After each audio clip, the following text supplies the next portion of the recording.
What if people judge me for showing all the parts of myself? They already judge you. So the real question is, do you want them to judge the mask or the truth? Think of it like a house with many rooms. Some rooms you show your guests, clean, decorated, lit. Other rooms you keep the door closed. But here's the thing. The foundation of the house doesn't care which rooms are open. If one room rots in darkness, the whole structure weakens. Integration is like opening the window, letting air circulate, so the entire house grows strong. And isn't it funny? Once you open the rooms, people stop whispering about what's behind the door. Because mystery creates more projection than reality ever could. When you integrate, judgment becomes meaningless.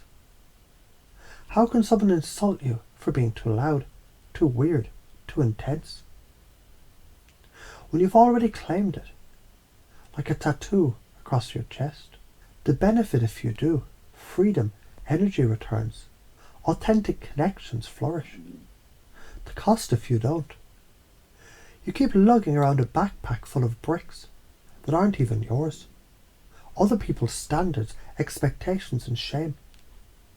Society collapses under the weight of hidden shadows. Individuals collapse the same way. A child spills paint on paper. Some call it a mess, others call it art. The child doesn't care until someone tells them to. That's judgment. But the kid who keeps painting anyway becomes Picasso. The body. Suppress a sneeze and it hurts. Let it out and there's relief. Suppressing parts of yourself works the same. Pressure builds until something bursts. Science in physics.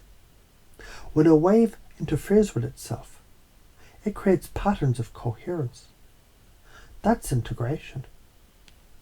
Suppress half the wave and you lose the pattern. What if people reject me? People reject inauthenticity faster. Masks slip. Authenticity attracts.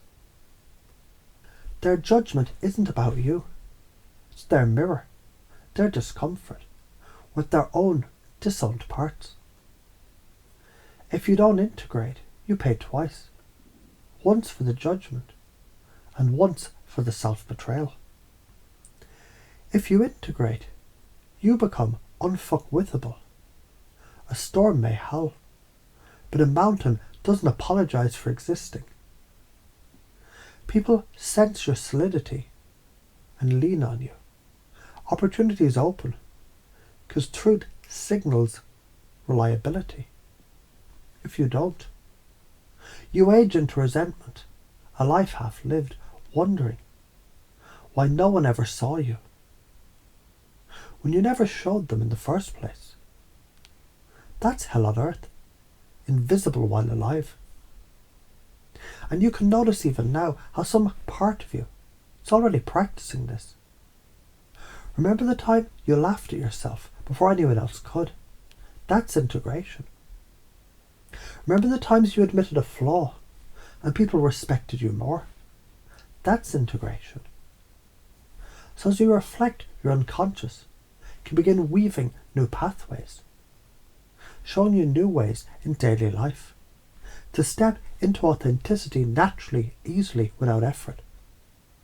Look, people will talk shit no matter what, that's guaranteed.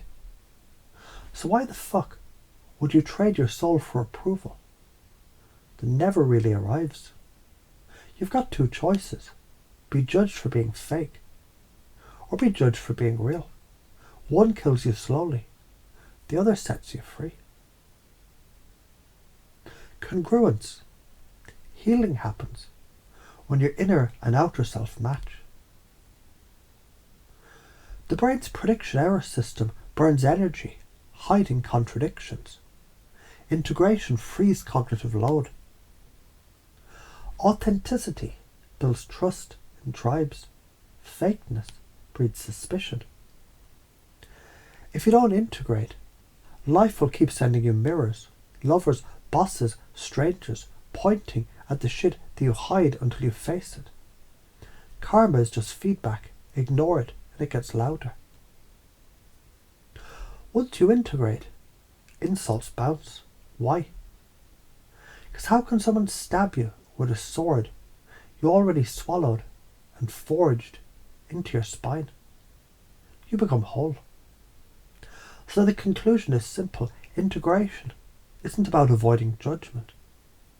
It's about becoming so whole that judgment has no place to land. From this moment forward, every time you feel the sting of judgment, your unconscious remembers, this is just a mirror. And in that instant, you breathe, you own it.